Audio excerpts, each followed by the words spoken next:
A call came in from an unknown number. Who could it be? Hello? Oh, hi. It's me, your son, Luke. I know divorcing dad was your choice, but you really need to step up and take responsibility as a parent. I'm in high school now, and I'd appreciate it if you stopped dragging me into your drama with him. Excuse me. What are you talking about? And why are you even calling me? As I started to say that, Luke raised his voice. I'm saying you need to hurry up and pay for my child support and school fees. This is all your fault for cheating in the first place. And now you're taking money from dad? Seriously, what is wrong with you? His words made me furious, so I responded, "Who are you? I don't recall ever having a child." Are you out of your mind? Or are you just pretending not to know so you can dodge paying? Don't mess with me. Luke probably thought I was joking, but actually, I was being quite serious. Like I said, Luke isn't my child. About 14 years ago, I, Rachel, was approaching the third anniversary of my marriage to my ex-husband, James. Back then, our relationship wasn't much different than it had been before, and we got along fairly well. On our days off, we often went out together. After all, James was busy with work and was away on business trips about half the month. Since he worked in sales, he told me even before we got married that traveling would be a big part of his job, so I didn't think much of it. However, the one thing I found unusual was the topic of having children. Before we got married, I told him I loved kids and wanted to have them sooner rather than later. Of course, I understood that we'd need to plan together, and it wouldn't work if he wasn't on board. So, I decided not to rush and took my time. But in the 3 years since we got married, James never once mentioned anything about having children. When 3 years had passed, I finally thought it was strange, so I brought it up. About having kids, don't you think it's about time? It's been 3 years, and the older we get, the higher the risks of pregnancy. Oh yeah, but I'm really busy with work right now. When exactly are you not going to be busy? What? You keep saying that, and here we are, still waiting. I'm busy with work. What do you want me to do? If you keep saying things like that, it starts to make me wonder if it's really work. What do you mean? I'm not doing anything suspicious, you know. What? Something about this exchange felt off to me. I didn't actually think he was cheating. But for some reason, James looked flustered. Feeling that he was hiding something, I decided to look into him. And that's when I uncovered the truth behind his behavior. When I confronted him back then, his reactions, and what he was actually doing during those so-called business trips revealed something far worse than cheating. James had been living a double life. He spent half the month with me, his wife, and the other half with another family. But the most shocking part was that the other woman had a child. And that child was Luke, the same person who had just called me earlier. Luke was only 2 years old at the time, too young to understand what was happening. If there was any silver lining, it was that. Still, it was inevitable that someone would get hurt. Later, I decided to talk directly with the other woman, Olivia. When Olivia saw me, she greeted me casually, as if she already knew who I was. My first impression of her was that she wasn't very friendly. Despite the tension, I dove straight into the topic. I brought up James' double life, whether this arrangement was really okay, and who Luke's biological mother was. I laid everything on the table. But Olivia didn't so much as flinch. She showed no remorse and calmly began to answer. She confidently declared that she was Luke's mother. While James seemed to be trying to hide something, Olivia showed no intention of hiding anything and answered openly, which left me feeling slightly overwhelmed. Finally, I asked her what she planned to do moving forward. I'm not doing anything. I have no intention of giving up this life, and am fine with how things are. But I doubt James will want to have any more kids. Why do you think that? When I told him I was pregnant with Luke, he didn't seem very happy. When I asked him about it, he said it wasn't the right time to have kids. So Luke was more of a coincidence. Otherwise, I don't think James would have had any children at all. But he told me he liked kids. Does that mean he never intended to have children with me? At that, she gave a slight smile and said, Isn't it funny? If that were true, then why did I, someone who didn't particularly want kids, end up having one, while you, who says you love kids, never even got pregnant? Can you really say he loves kids? Well, Honestly, I think James saying he loves kids was a lie. Maybe he thought agreeing with you would make him more attractive. It was probably just a line to win you over. that's not true. I wanted to argue back, but I couldn't. Somehow, it felt like she had hit the nail on the head. And James never really seemed to think seriously about having kids, at least not with me. Taking all that into account, I found myself thinking Olivia might actually be right. The most I could do was file for alimony. Seeing Olivia's confident expression only made me feel more miserable. A few days later, I filled out the divorce papers, handed them to James, and informed him about my alimony claim.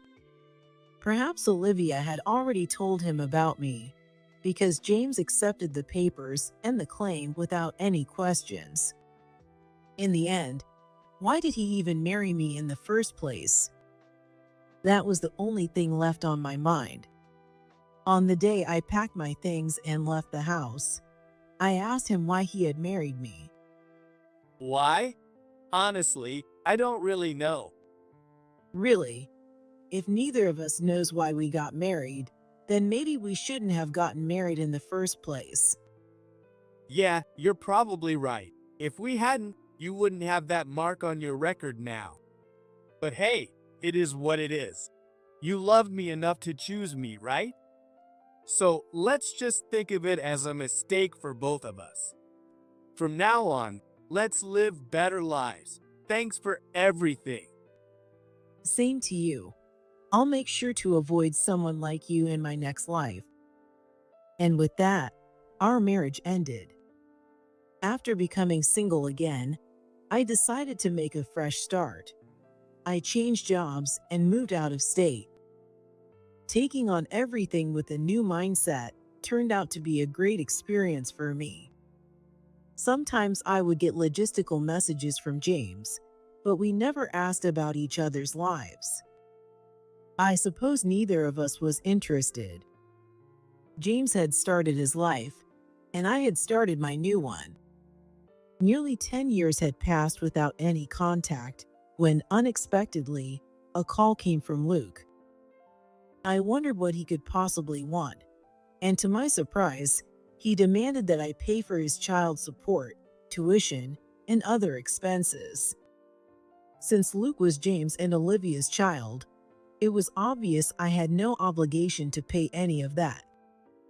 When I tried to explain, Luke wouldn't listen at all. Aren't you ashamed of yourself as a mother? If you didn't want kids, then you shouldn't have had me. Hearing him say this over and over started to make me angry. Still, I knew that getting upset would only make him less willing to listen. So, I waited for him to calm down a bit. After a few minutes, I finally had a chance to speak.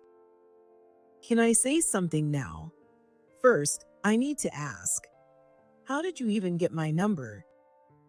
That's obvious. I got it from Dad. Things at home haven't been great lately, so I thought something was off.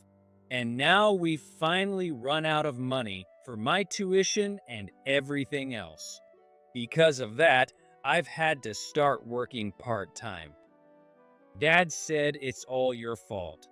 He also told me a lot about you, like how you cheated, abandoned me and Dad, and left us behind.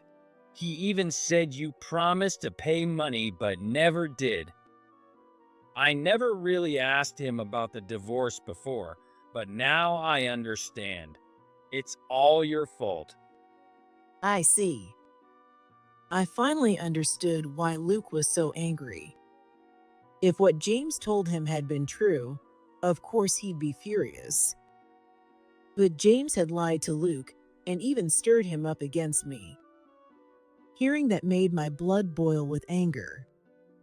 We were divorced. What a nuisance to deal with this now. At the same time, I couldn't help but feel sorry for Luke. Even though he wasn't my child, I couldn't bring myself to just abandon him, knowing he'd been deceived. Since then, I'd remarried and had children with my current husband. As a parent myself, I felt it was only right to do the bare minimum for Luke. The first step was to tell him the truth. He was 16 years old, so he was old enough to handle an adult conversation. Luke, everything I'm about to tell you is the truth. If you want proof, we can even do a DNA test or anything else you need. But for now, can you just listen? All right. I told him that we weren't related, that I had divorced James more than 10 years ago, and other truths about our past. At first, Luke refused to believe me, but as I laid out fact after fact, he started to show signs of being shaken. If what you just told me is true, why would Dad make me call you?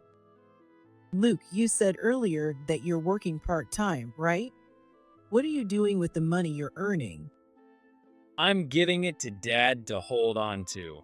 I mean, I'm in high school now, and if my parents are struggling, I figured I should help out. Besides, I don't need much money myself. You're such a good kid, but haven't you ever wondered, if you have money coming in, why isn't it being used to pay for your tuition and other expenses? Well, I mean, even the phone bill gets paid late sometimes. I just thought Dad really didn't have any money. Is James currently working? Yeah, he's going to the office. I see. A bad feeling started to creep in. I couldn't help but wonder if James was using Luke's money. So, I decided to investigate James. Luke, can you give me about 3 weeks? Well, sure, I guess. And one more thing. Don't tell James anything about this conversation, okay? Got it. And so, I decided to investigate James' personal situation. I hired a private investigator and waited for the results. Normally, going this far would be excessively kind, even to the point of being naive. Well, I was doing this for Luke. It wasn't my responsibility to go this far for someone else, and some might even call me crazy. But I didn't care. If I saw a child about to collapse right in front of me, I would feel it's only natural to help. I didn't want to be the kind of person who could walk away. On top of that, I despised James for feeding Luke lies. While holding on to that anger, I waited 3 weeks for the investigator's report. When I saw the report, I was stunned, and at the same time, anger began to boil within me. It turned out that James wasn't a full-time employee, but a temp worker. Even worse, his contract had recently been terminated and he was currently unemployed.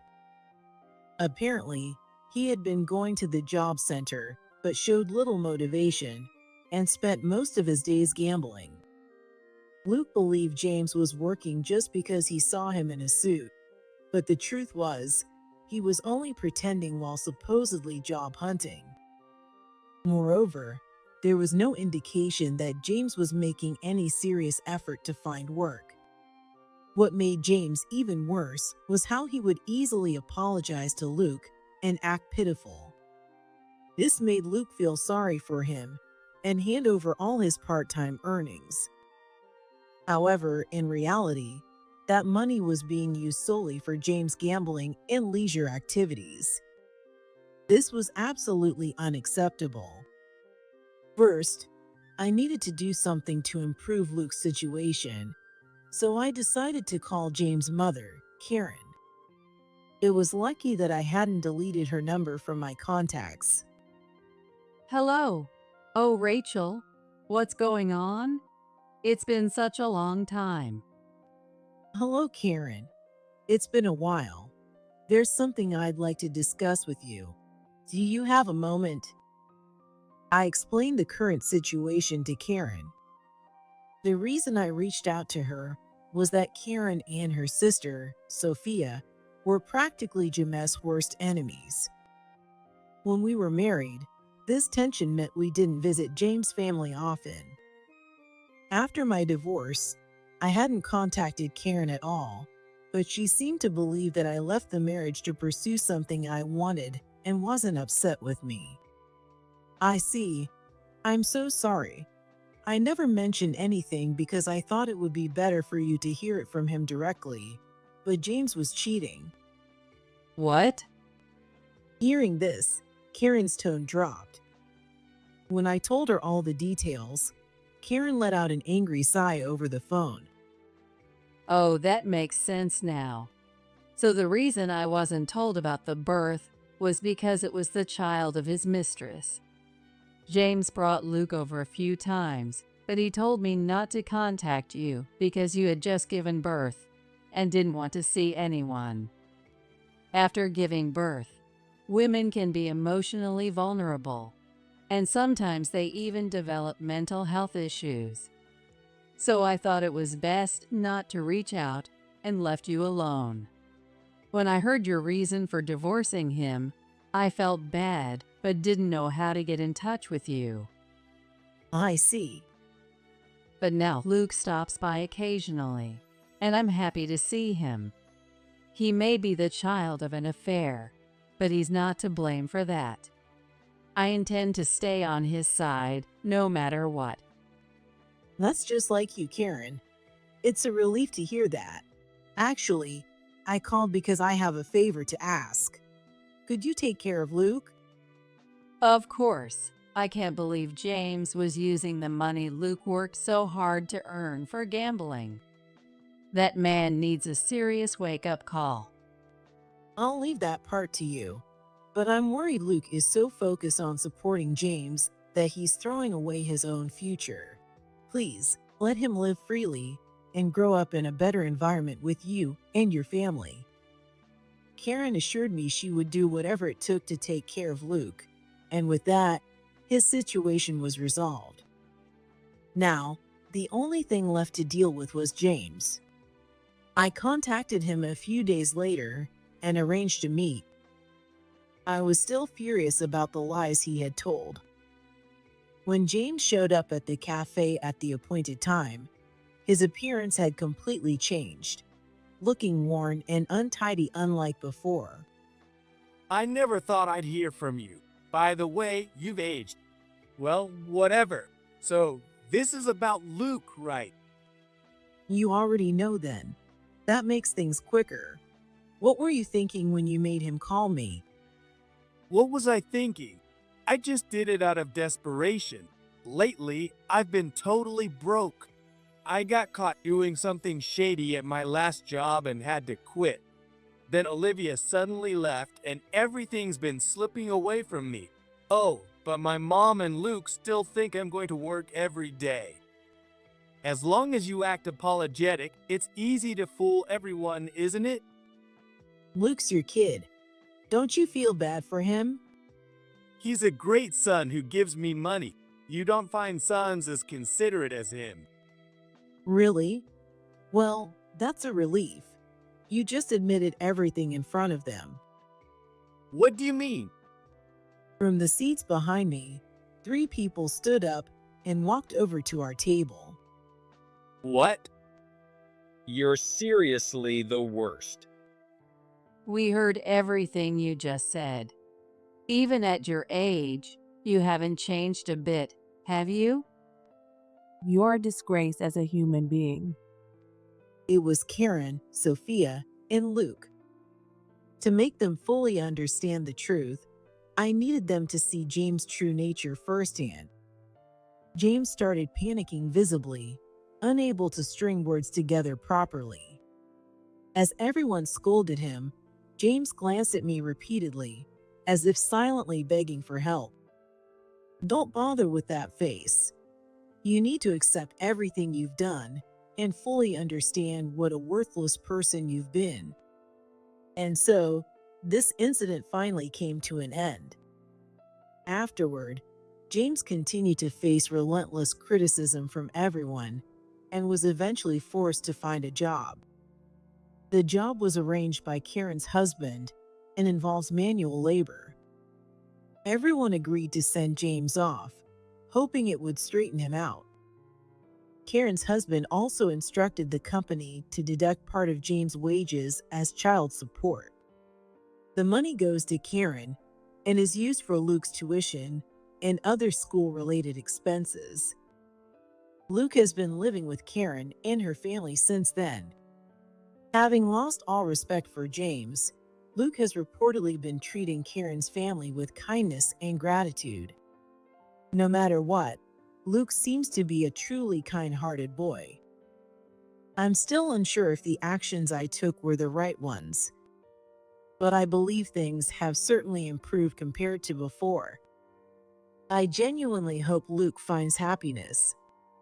As Karen said, a child who's born into this world is never at fault.